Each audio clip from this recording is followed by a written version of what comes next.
By show of hands, how many of you have a job and pay taxes every year? Okay.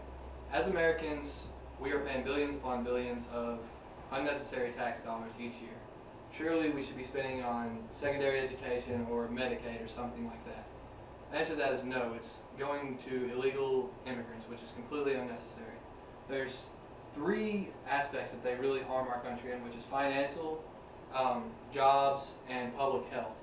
The financial problems are through education, healthcare, and through incarceration, putting them in jail. We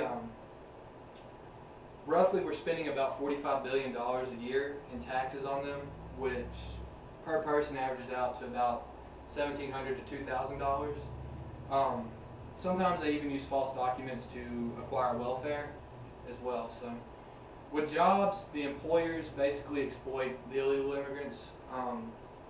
They're hiring them for under minimum wage because obviously the immigrants don't want them to report them, so they'll work for under minimum wage, which cuts back on a lot of American jobs. So that's obviously a big problem.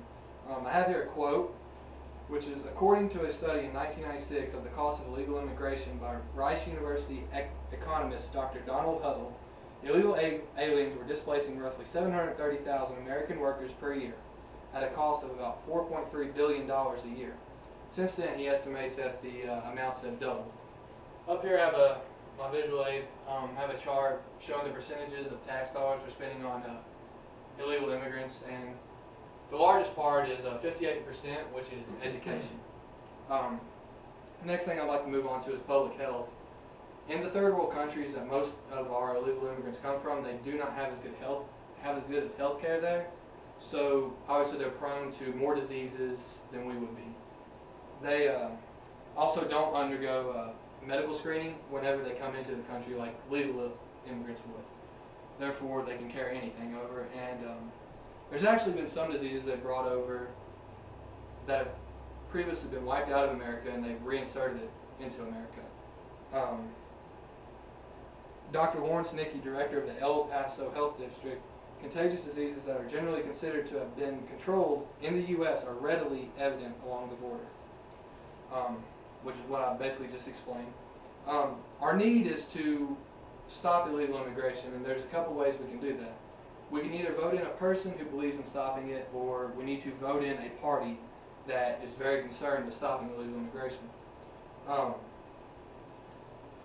The things that party or person can do is the incentives for illegal immigrants has to stop, such as giving citizenship to their kids once they're born over here and to them. That doesn't make sense. That has to stop.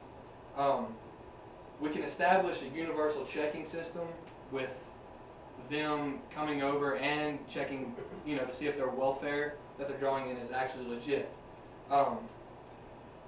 Our penalties for them need to increase. We need to ban 5 years for re-entry for any illegal that we find over here. We need to deport them for public charges as well, and basically just carry out harsher penalties for ones that are already over here and ones that are trying to come over here. The existing programs that we have need to be extended, and government needs to be more involved with this. We need to widen pre-inspection programs and travel agency programs to really be sure of what is coming in and what's going out. These programs need to definitely get better. Highway checkpoint programs are another thing that we can do, along with K-9 units, to stop illegal immigration. Another way is our border patrol. We need better technology along the border. They need new equipment, new guns, night vision cameras, anything you can think of like that, vehicles. We need to provide more money to them to stopping illegal immigrants from getting over here. The last thing is probably the border walls, which I have a quote from. In NACO, Arizona, the Border Patrol agent said, in half a year in 1996, the one wall that they built cut half the immigrants from coming over. So right now there's holes in the fences and in the walls that they have built, and that's not good enough. We need to invest more money, and we can put that into our border walls, which would stop a lot of it. So all of these things that I've mentioned can lead to a better America, but it's up to us ultimately to vote in a new party or person that would be willing to put these in place and go with it. It would help pull us out of debt because we would have more jobs and we wouldn't be spending as much money on illegal immigrants.